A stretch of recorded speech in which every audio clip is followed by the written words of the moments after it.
हिंदू धर्म में तुलसी के पौधे को बहुत पवित्र पौधा माना जाता है। इस पौधे में साक्षात भगवान विष्णु और लक्ष्मी का वास होता है। भगवान विष्णु तुलसी पत्र के बगैर किसी भी भोजन को स्वीकार नहीं करते हैं। तुलसी को विष्णु प्रिया भी कहा जाता है, इसीलिए जो मनुष्य तुलसी का पूजा करता है कभी दरिद्री नहीं रहता है, उसकी कभी दुर्गति नहीं होती है। ऐसा मनुष्य घोर पाप करने पर भी नरक में नहीं जाता है। तुलसी को मात्र जल देने से क्या फल मिलता है ये हम जानते हैं इस वीडियो में। एक बार देवी सत्यभामा श्री कृष्ण से पूछते हैं, हे स्वामी, आप तो तीनों लोगों की स्वामी हैं, फिर भी आप इस तुलसी के पौधे की पूजा क्यों करती हैं? इसे नित्य जल क्यों चढ़ाते हैं? मैं इस पौधे को जल चढ़ाने का महत्व जानना चाहती हूँ। तब भगवान श्री कृष्ण कहते हैं, हे देवी सत्यभामा, तुलसी साक्षात लक्ष्मी का ही रूप है। इसके नित्य रोज पूजा करने से करोड़ों फायदे हैं। इसे जल चढ़ाने के मात्र से ही मनुष्यों के करोड़ों पाप नष्ट हो जाते हैं। तुलसी को जल चढ़ाने से पहले मैं तुझे एक अत्यंत प्राचीन कथा सुनाता हूँ। इस कथा के माध्यम से तुम्हारे सारे प्रश्नों के उत्तर मिल जाएंगे, इसीलिए तुम इस कथा को ध्यान से सुनो। श्री कृष्ण कहते हैं, हे देवी, जो भी मनुष्य इस कथा का श्रवण कर लेता है उसे 100 वर्षों तक तुलसी को जल देने का फल प्राप्त होता है। देवी सत्यभामा कहती है, हे प्रभु, मैं इस कथा को बस सुनना चाहती हूँ। आप मुझे वह कथा सुनाइए, मैं इसे पूरे ध्यान से सुनूंगी। तब भगवान श्री कृष्ण तुलसी को जल चढ़ाने का महत्व कथा सुनाते हैं। हे देवी सत्यभामा, इस विषय में एक प्राचीन इतिहास है जो बहुत ही उत्तम और पुण्य फल प्राप्त करने वाला है। पूर्व काल की बात है, अवेंदीपुरी में धनेश्वर नाम का एक ब्राह्मण रहता था। वह जन्म से तो ब्राह्मण था, किंतु वह कर्म से भ्रष्ट, कपटी बुद्धि वाला, कंबल तथा चमड़ा आदि बेचकर वह धन कमाने वाला था। उसका मन हमेशा बुरे काम में लगा रहता था। चोरी, वेश्यागमन तथा जुए में समर्थ रहता था। उसने अपने जीवन में कभी पुण्य के काम नहीं किए, शास्त्रों का ध्यान नहीं किया, पूजा पाठ भी नहीं किया।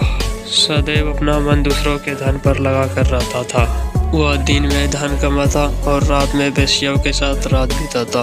वह इस प्रकार से पापी धनेश्वर ब्राह्मण अपना जीवन केवल पाप करने में व्यतीत करता था। उसने अपने मुख से कभी भगवान विष्णु का नाम नहीं लिया और न कभी देवी देवता का पूजा किया। इस प्रकार से पाप करते हुए उसे अनेक वर्ष बीत गए। फिर वह धनेश्वर ब्राह्मण खरीदी बिक्री करने के लिए महेश्वरपुरी चले गए। उस नगर के पास से नर्मदा नदी बहते हैं। उस नदी में स्नान करने के लिए लोग बहुत दूर दूर से आते थे। फिर वह ब्राह्मण उसी नदी के किनारे के एक आश्रम में ठहरता है। उस आश्रम में अनेक विद्वान ब्राह्मण पुराणों का पठन तथा भगवान विष्णु की स्तुति में मगन रहते थे। वह पखंडी धनेश भी वहीं पर उनके साथ ढोंग करते हुए रह गया। उन विद्वान ब्राह्मण के साथ रह के उसे भी श्री हरि विष्णु के नाम सुनने का अवसर मिलता था। वह उस स्थान पर 1 महीने तक रुका था। फिर वहां आए लोगों ने गायों का भोजन करके ब्राह्मणों को भोजन कराया, तो उस पापी ब्राह्मण ने उनके साथ बैठकर भोजन किया और भगवान का प्रसाद ग्रहण किया। वहीं पर आश्रम में तुलसी का एक पौधा था। उस ब्राह्मण ने जाने अनजाने में ही तुलसी में पानी डालता था। उसके मन में कोई विचार नहीं था कि वह क्या कर रहा है। वह रोज सुबह उठकर पात्र में पानी लेकर तुलसी के पौधे में पानी डाला करता था। फिर एक दिन वह आश्रम में सोया हुआ था तो उस स्थान पर एक सर्प आ गया और उस सर्प ने उसे नींद में ही काट लिया। उस पापी ब्राह्मण की नींद में ही मृत्यु हो गए। सुबह जब अन्य ब्राह्मण ने उसे बेहोशी अवस्था में देखा तो उन्होंने उनके मुख में तुलसी का पत्र और जल डाल दिया। फिर सभी ब्राह्मण को पता चला कि उसकी मृत्यु हो चुकी है। उस पापी ब्राह्मण के मृत्यु के बाद उस स्थान पर यम के दूत प्रकट हुए और उसे पकड़कर यमलोक ले जाने लगे। रास्ते में जाते हुए वह ब्राह्मण विलाप करने लगा और यमदूतों से कहने लगा, हे यमदूतों, मुझे कहाँ ले जा रहे हो? मेरी मृत्यु किस कारण से हुई है? तब यमदूत कहने लगे, अरे दुष्ट ब्राह्मण, तूने जन्म से लेकर मृत्यु तक बहुत पाप किए हैं। तेरे पापों के कारण ही तुझे एक काले सांप ने काट लिए और तेरी मृत्यु हो गया है। अब हम तुझे यमलोक लेकर जा रहे हैं। वहाँ तुम्हारे कर्मों का यमराज पाप लेखा जोखा देखेंगे और निश्चित ही तुझे वह नरक में भेज देगा। फिर वह ब्राह्मण जोर जोर से विलाप करने लगा और उस यमदूतों से क्षमा यातना करने लगा, किंतु यम के दूतों को उस पर जरा भी दया नहीं आया और वह उसे पीटते हुए यमलोक लेकर गया। जब यम के दूत उस ब्राह्मण को यमराज के पास लेकर पहुंच गए तो यमराज के पास बैठे हुए चित्रगुप्त ने उस ब्राह्मण के जन्म से लेकर मृत्यु तक के कर्म का लेखा जोखा निकाला और यमराज से कहने लगे, हे महाराज, इस ब्राह्मण ने बचपन से लेकर मृत्यु तक सिर्फ पाप ही पाप किए हैं। इसने कोई पुण्य का काम नहीं किया है। यह तो मूर्तिमान पापी है। इसे कल्प भर के लिए नरक में डाल दिया जाए। फिर यमराज कहते हैं, हे दूत, जीवन भर पाप करने वाले इस ब्राह्मण दुष्ट को उठाकर ले जाओ और इसे कुंभीपाक नामक नरक में डाल दो। यमराज के आदेश का पालन करते हुए वे यम के दूत हंसते हुए ब्राह्मण पापी को उठाकर लेकर चले गए और उसे मुद्ग्रोह से पीटने लगे, जिससे उस ब्राह्मण का मस्तक टूट गया और उसे वह कुंभी नामक पाक नरक में ले गया। उस नरक में खौलते हुए बड़े बड़े घड़े में तेल थे, जिसके नीचे भयंकर अग्नि धधक रही थी। फिर यमराज के दूत ने उस ब्राह्मण को खौलते हुए तेल में डाल दिया, लेकिन जैसे ही वो खौलते हुए तेल के घड़े में ब्राह्मण गिरा, वह तेल एकदम से ठंडा पड़ गया। इस विचित्र घटना को देखकर उस यम के दूत को बहुत आश्चर्यचकित हुआ। ऐसा पहले कभी नहीं हुआ था। उसने कई पापियों को तेल के घड़े में डाला था। उस सभी तेल के घड़े में गिरकर छटपटाने लगते थे, लेकिन जैसे ही वह ब्राह्मण गिरा तो वह तेल ठंडक हो गया। यह आश्चर्य को देखते हुए यम का दूत तीव्र गति से यमराज के पास दौड़ते हुए चला गया। यमराज ने पूछा, हे दूत, क्या बात है? इतने तीव्र गति से दौड़ते हुए क्यों आ रहे हो? फिर वह यमराज के दूत कहते हैं, हे यमराज, आपने जिस ब्राह्मण को कुंभीपाक में डालने के लिए कहा था, जैसे ही मैंने उसे कुंभीपाक नरक में डाल दिया, नरक की अग्नि बुझ गई और वह खौलता हुआ तेल भी ठंड पड़ गया। फिर यमराज कहते हैं, हे दूत, ये तो बड़ी विचित्र घटना है। ऐसा तो पहले कभी नहीं हुआ। यमराज विचार कर रहे होते हैं, तभी उस स्थान पर देवऋषि नारद आते हैं। देवऋषि नारद को देखकर यमराज बहुत ही प्रसन्न होता है और उनको प्रणाम करके उनका स्वागत करता है।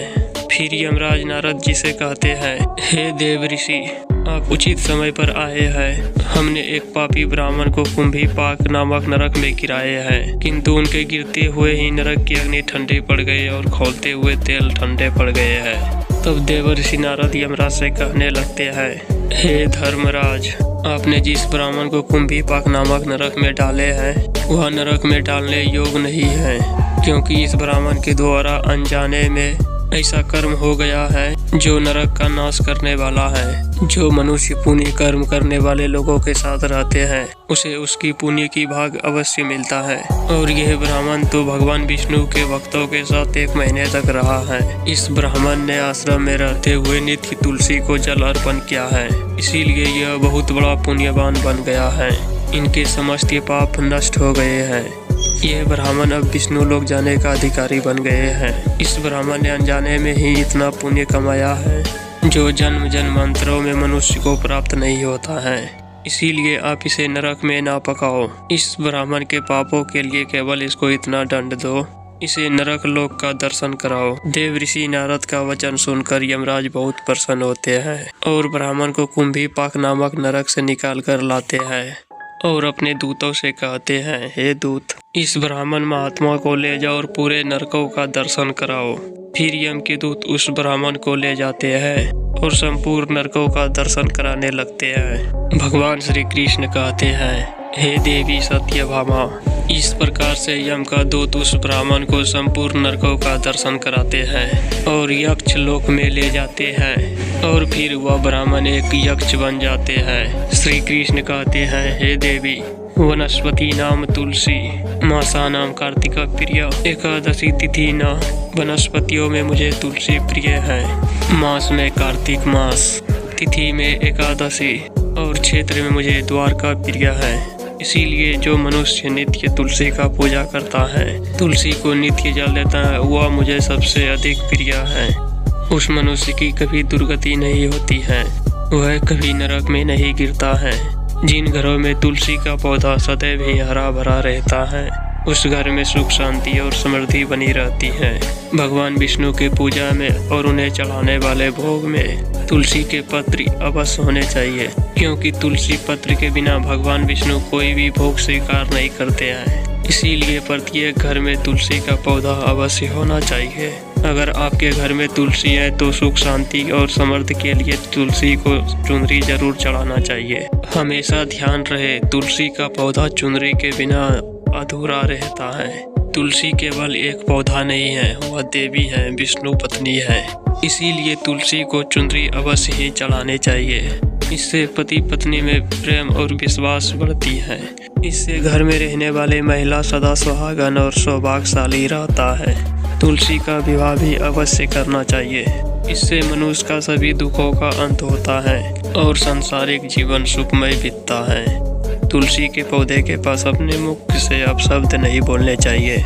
तुलसी के बगल में कभी भी झाड़ू पोछा नहीं रखना चाहिए। इसे पाप माना गया है। जहाँ पर तुलसी का पौधा हो वहाँ पर थूकने पर घोर पाप माना गया है। तुलसी के पास जल से भरा हुआ पात्र भी नहीं रखना चाहिए। तुलसी के पास दीपक जलाने के बाद वहाँ से दीपक को हटा देना चाहिए, क्योंकि तुलसी के नीचे बुझा हुआ दियों को रखना अशुभ माना जाता है। जिस स्थान पर तुलसी का पौधा रहता है उस स्थान को हमेशा स्वच्छ और सफाई में रखना चाहिए। इसीलिए नियमित रूप से तुलसी के पौधे के पास साफ सफाई का ध्यान रखना चाहिए। तुलसी के पौधे में शिवलिंग और गणेश जी की प्रतिमा नहीं रखनी चाहिए। साथ ही तुलसी के गमले में अन्य प्रकार की पौधा लगाना भी पाप होता है। तुलसी के पौधे के पास कपड़े भी नहीं सुखाने चाहिए, अन्यथा कपड़ों के गंदे पानी तुलसी के पौधे में गिर सकता है। ध्यान रहे, तुलसी के पौधे को नाखून से नहीं तोड़ना चाहिए, इससे तुलसी का अपमान होता है। यदि तुलसी के पत्ते सूख कर गिर जाते हैं तो उसे कचरे में नहीं फेंकना चाहिए। उन पत्तों को आप तुलसी के मिट्टी में ही दबा दें। रविवार के दिन तुलसी के पत्ते नहीं तोड़ने चाहिए और रविवार को तुलसी को जल भी नहीं चढ़ाना चाहिए।